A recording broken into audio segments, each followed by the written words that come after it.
Hey guys, Drifter here. Today I want to talk about the Battlefield 6 reveal because this event was hype. It included multiplayer gameplay, campaign details, Battlefield labs, Battlefield portal, breakdowns of new techs, map reveals, and just a ton of generally impressive stuff. Almost all of the big FPS creators were there to live stream it, so there are hundreds of streams of different perspectives of gameplay styles for us to be able to see and enjoy the game in a live environment. So today I wanted to offer you my opinions on what DICE has revealed, starting with the fact that Battlefield Portal should have taken center stage, and I think anything else is burying the lead. Yes, we're going to talk about multiplayer campaign maps and all that sort of stuff, but I want to start off today by talking about Portal mode because it looks amazing, like seriously amazing, to the point of easily being the best part of the entire reveal for me. In case you're unfamiliar, Battlefield Portal is essentially a tool that developers created to allow gamers to make their own custom games. In the past, this meant being able to choose from a whole bunch of maps from previous and current Battlefield games, so you could mix and match modern era and World War II or World War I if you wanted to, along with mixing and matching your army uniforms, your weapons, your modes, a ton of rule modifications. It was kind of like a very advanced custom match that also pulled in a lot of retro Battlefield content. What they revealed today, though, pushes the envelope much closer to Halo's Forge mode, and maybe then some more. They started off by teasing a parkour map that was clearly built out of pre-made assets that are in the game. It looked a lot like the Fortnite parkour maps, or Up or Peak or things like that, and I would have assumed, looking at something like this, that what they did is recreate Halo Forge mode or the Fortnite like little level editor mode or something like that. But then DICE revealed one extra level of complexity by showing that it also came with a map editor tool, and I want to emphasize that it appears to be a real tool and not necessarily like the Halo Forge just drop the bricks into places, but something actually much more complex that borders on actual development tools, or it could very well be a simplified development tool that DICE has just decided to give us so that we can make whatever we want out of it. And I think this is huge because FPS games haven't had this in a very long time outside of Halo or Fortnite, and the majority of these games don't even allow for mods, which is annoying. But DICE has apparently decided to give us access to some of the same development tools that they have to build whatever maps we want. And just like the ones that they showed previewed from alpha testing, everything looked fantastic to me. I was really excited about this. I'm actually more excited about the Battlefield Portal and labs and custom map editing tool than I am about the base game itself, because it is my genuine belief that in the long run, community-made games will be more popular than the main game itself. And this is true pretty much any time you allow gamers to make their own content. I'm really expecting big things from Battlefield Portal, not just parkour maps, not just a neat zombie mode, but somebody somewhere is going to make this absolute genius level game experience that's kind of like the gardening at home in Roblox that's popping off right now. And I'm just really excited. But beyond this is the one I really wanted to talk about most. Battlefield 6 will feature all of the classic Battlefield multiplayer modes. They'll feature large-scale combat maps, small-scale combat zones. There's a Battle Royale mode for which there isn't a lot of information available right now, and a campaign that we're going to talk about a little bit later in this video, but let's move on to some of the gameplay mechanics that were revealed. I'll talk about guns after I talk about movement, because movement was also really impressive to me. It looked very natural. I really like the weight and momentum of the characters as they run around. They seem to shift their weight and balance around in a very natural way, even if they're doing slightly unbelievable maneuvers in the game, like barrel rolls while carrying 100 pounds of equipment. There seems to be a good momentum system that allows players to bust through doors and windows, and I think that should be standard for pretty much every FPS game. On top of that, you've got your standard sliding prone, knife out, run faster, peeking or leaning around corners, mounting your weapons to various things. You've got mantling, climbing, just a ton of stuff that you can do, and it all looks quite natural. The one that really stood out to me that I liked is that you can do this cool barrel roll when you jump off of something that's too high. Like anything that would give you that knee-breaking leg crunch effect in Call of Duty, in Battlefield 6 instead you'll do like a forward like super action hero role or something, which I really like. But my overall impression is that the movement system looks quite good. Moving along, the weapons platforms and gunplay also looked good. The weapon platforms themselves looked relatively complex, which I would say is usually a good thing. There appeared to be very detailed weapon kitting and tuning, which has been a staple of Battlefield for longer than it has been in Call of Duty. And I'm also very glad to see a ton of extremely realistic looking weapons that are based on real guns with reality adjacent attachments instead of things that are so fanciful you might as well call them enchantments, and plenty of variety for players. You can build and make and mix and match and create a whole ton of cool things here. There are two important things that I noticed about the gunplay from watching the creator streams. Firstly is that the hipfire across all classes seems tighter than previous Battlefield games, and tighter than most FPS games in general. I don't think it's going to go quite so crazy as the nearly hip-fire-only Battlefield 1 experience, but it does look like firing from the hip is going to be a very reasonable strategy in close to medium-range combat. Secondly, bullet velocity is relatively high for a Battlefield game. This is something that DICE has been constantly creeping up over time. It's so that their hits feel more snappy, and it's also extremely important to keep actually the close-range combat not wonky.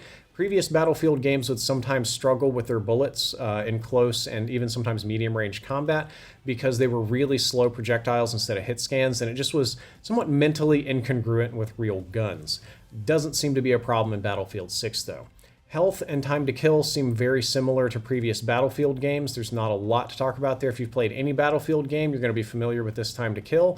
The game does feature a firing range for testing out your weapons, which is another wonderful feature that every game should have. It seems relatively robust, so I'm happy to see it here. On top of all of this gunplay going on, we have the standard Battlefield 4-man squad system, which is Assault, Engineer, Sniper, and Support, which is basically your medic. They all have their own unique abilities, gadgets, and roles to play in the game. And I know that a number of people on this channel are Call of Duty fans, and you absolutely hate hero shooters and hate their abilities. But to be fair to Battlefield, they've had this class system and these abilities for over 2 decades now. This is nothing new for Battlefield. It's actually just standard classic Battlefield stuff.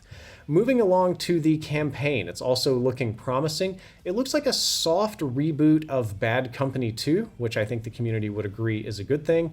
My understanding is that you follow a squad of soldiers across various iconic locations in this imaginary future war where NATO is crumbling.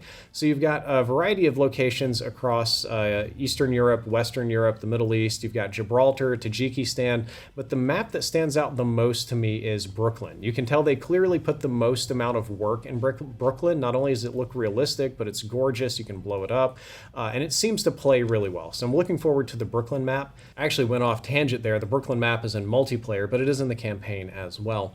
I think that the idea behind the campaign is that you play different soldiers in this squad and experience the war from their varying perspectives. The campaign teasers were really brief, but the overall vibe I got from it was that they wanted to do something that was Bad Company adjacent. It doesn't seem quite as humorous or as silly as Bad Company can be, perhaps a little bit more grounded and real than that, but sort of same ballpark. You get this cast of colorful characters that comes together and they do wacky shenanigans and survive a war, but then it gets dramatic. And no pun intended on the colorful characters, because another thing I thought that I would address is that the only campaign teaser that they showed was one of the soldiers in the squad talking about their experiences. This soldier happened to be a black woman, and the YouTube chat, which is where I was watching this, instantly devolved into thousands or maybe even tens of thousands of comments about DEI slop, woke game confirmed, trash, not buying, cancel DICE, and just kind of honestly crazy stuff. And the reason I say that is crazy, firstly, I'm not into that belief system very much. But secondly, having a black female soldier is reflective of the current racial demographics of the US military. I don't know if that crowd has been paying attention lately, but we've been recruiting ultra hard in black and Latino neighborhoods for the last 2 decades. So our military is disproportionately made up of African American and Latino American soldiers, and I don't know why having these people in the game is so shocking or DEI, but anyway, I'm probably ranting. I've been infected by the woke mind virus, so I'm going to take my little stim from my assault class, get all that out of here, and we're going to go talk and transition into graphics and aesthetics. To keep it short and sweet, the graphics look really nice. I would expect nothing less from EA Dice, and I would go so far as to say the overall graphical quality is approaching cinematic, or at a minimum, just very well polished.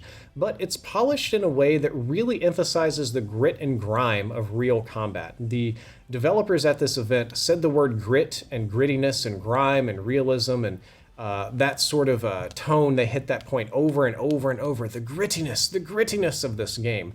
And the graphics engine seems to be designed to really emphasize that grittiness in a realistic way, which takes us to the part of aesthetics. I think many of you are going to be very pleased to hear that, aesthetically speaking, Battlefield 6 is a modern military shooter. Almost everything in the game is based on real military equipment that exists now, or something that is currently in development, because like most modern shooters, they put this slightly in the future so you can have an imaginary war and you can pull in some prototype weapons. Not that different than what Modern Warfare was doing a long time ago, and I think that's fantastic. That is an aesthetic that lots of people identify with. They overall like it, and despite being a video game, helps keep it grounded and somewhat real feeling. I would say that the looks of the game share a lot of DNA with Battlefield 3 and Battlefield 4. So if you were a fan of how those games looked and felt, then I think you're really going to like Battlefield 6. Since it ties into the graphics and aesthetics of the game, we should talk about their level of destruction. I think that it is objectively good and better than most shooters. I also think that it is underwhelming compared to the finals, which is currently getting the majority of my playtime. I know I shouldn't talk about other games a whole lot when I'm reviewing Battlefield 6, but I do feel that the comparison is necessary. Firstly, I noticed that every map has a lot of dust and debris and small objects that can kind of explode and float in the wind and fly all over the map. And with all these little particles and effects and sort of things going on, the game can, in many circumstances, give you a John Woo action movie vibes, like with the doves flying in slow motion and fun stuff like that. There's also been quite a lot of work placed into destructible buildings, walls, and pieces of nature in the environment. This level of destruction is very close to Bad Company 2, or I would say it's probably objectively superior to that. You know, we're not going back in time. It's Bad Company 2, but it's been ramped up quite a lot. And it certainly looks a lot better than the destruction did in Battlefield 5 or in 2142 or 3, whatever the futuristic one that was came out recently. The downside is that it does have the issue of disappearing pieces or fixed destruction. A lot of the rubble and pieces use physics as they fall off the building and tumble, but then they start disappearing very shortly after hitting the ground, and the buildings seem to have very fixed breakpoints, which means your buildings will fall down in a slightly different cosmetic way each time, and it's great visually, but in terms of gameplay, it's not that different than blowing holes in a static wall. It's just going to look a little different each time. So I hate to say it, but I think the destruction engine in the finals is going to be vastly superior to this one, though it's a totally different kind of game. Don't take this as me saying the destruction in Battlefield 6 is bad, because it's not. What they've made is objectively better than 99% of shooters out there on the market. It's just that I'm currently playing the only other shooter that I'm aware of existing that's actually doing this a little bit better, but the destruction is overall quite good. Vehicles have supposedly been reworked to be much easier to handle. They're probably going to be very important for the flying vehicles like helicopters and jets. Or so I would have thought, but I watched TP's stream and him and all the COD players got into a helicopter, then managed to slam it into the ground and wipe out their entire squad in the first 2 minutes of their streams. It was absolutely glorious to watch. So I wanted to point that out. They talked a lot about making the jets and helicopters and vehicles like easier and more intuitive to handle, and the COD players just slammed it right into the ground. The final little bit of this video is going to be a little bit dour, but please bear with me as I offer an opinion here, which is that modern military experiences are kind of a yawn for me. This is probably just me because I've seen a deep yearning in the FPS community for a proper realistic experience.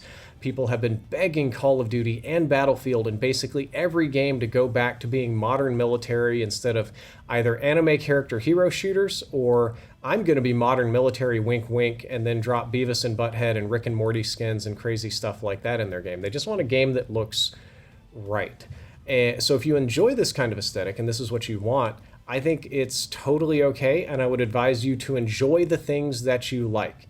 But me personally, I may have burned out on modern military experiences. I've tried almost every single modern military gaming experience that has been released in the last 20 years or so, in many cases without a lot of breaks between them. And it may have taken 2 decades, but I'm kind of feeling blasé about that aesthetic. I've hit a certain degree of fatigue or tolerance to modern military shooters where it's not quite doing it for me. I feel like I've experienced all there is to experience there. Maybe I've just burned out on realism and grit, which is why I'm playing cartoon games these days. So for me, the aesthetic is more neutrally appealing. It's not unappealing. I'm not like, ew, modern military, I can't do that, I gotta run away. It's more like, okay, it's just another, I get that aesthetic all the time. That's nothing new for me. Do any of you have these same kind of feelings? Has anybody else burned out on modern military? Am I just being an old man yells at clouds kind of grump here? If you agree or disagree, please let me know. Perhaps politely in the comments below. I'll be reading and replying to a lot of them, and I want to hear your opinions on this. But overall, it was a fantastic reveal. It's looking like a great game. I do feel that at the reveal, they buried the big lead of the labs in portal mode and the level editor and the battle royale and some other really cool looking stuff that should be coming in the future, but it was still a really hype event, and I'm very glad that I tuned in. Drifter out.